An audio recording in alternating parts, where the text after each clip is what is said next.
மாத கிரகம், மாத பயிற்சி கிரகம் ஆகிய புதன் பார்த்தீங்கன்னா, மாதம் ஒரு முதல் 6 நாள் வந்து 9ஆம் இடம் 6ஆம் இடத்துல இருந்து ரிஷபத்துல இருந்து அதுக்கப்புறம் 7ஆம் இடத்துல ஆட்சி பலம் பெற்று குருவோட சேர்கிறார். சூரியனும் பார்த்தீங்கன்னா மாதத்தின் நடுப்பகுதியில் 7ஆம் இடத்துக்கு வந்து குரு புதனோட சேர்வது அருமை.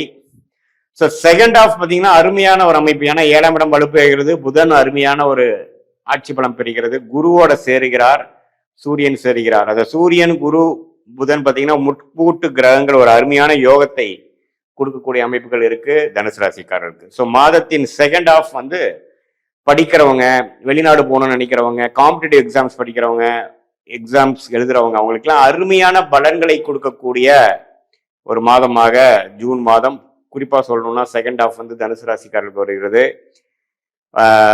நல்ல ஒரு கான்ஃபிடென்ட்டான ஒரு அமைப்பு. ஃபைனலாக வந்து ஒரு லக்கில் நமக்கு சில விஷயங்கள் கிடைக்கக்கூடிய அமைப்பு, கிளாரிட்டி கொடுக்கக்கூடிய அமைப்பு, கல்யாண விஷயங்கள், பார்ட்னர்ஷிப் விஷயங்கள்ல டக்குன்னு ஒரு விஷயங்கள் நம்ம எதிர்பாராத வகையில் நல்லபடியாக முடியக்கூடிய அமைப்புகள், இதெல்லாம் அமைந்த ஒரு மாதமாக தனுசு ராசிக்காரருக்கு இருக்கு. அதே சமயத்தில் சுக்கிரனின் சஞ்சாரமும் பார்த்தீங்கன்னா ரிஷபத்துல ஒரு அதிகமான இந்த மாதம் கடைசியில வராரு. அதுக்கு முன்னாடி மேஷத்துல இருந்து 5ஆம் இடத்துல இருந்து 11ஆம் இடத்துக்கு கனெக்ட் ஆகிறார். ஸோ லாபங்களுக்கு குறைவில்லை, அதிர்ஷ்டத்துக்கு குறைவில்லை, ஃபோக்கஸுக்கு குறைவில்லை. ஒரு அருமையான கடந்த ஒரு வருடமாக நீங்க சில விஷயங்களை சாதிக்க முடியாத விஷயங்கள்லாம் இப்போ டக்கு டக்குன்னு எல்லாமே கொஞ்சம் வேகமாக நடக்கக்கூடிய ஒரு உத்வேகம் நிறைந்த ஒரு மாதமாக கண்டிப்பாக தனுசு ராசிக்காரர்களுக்கு இருக்கிறது.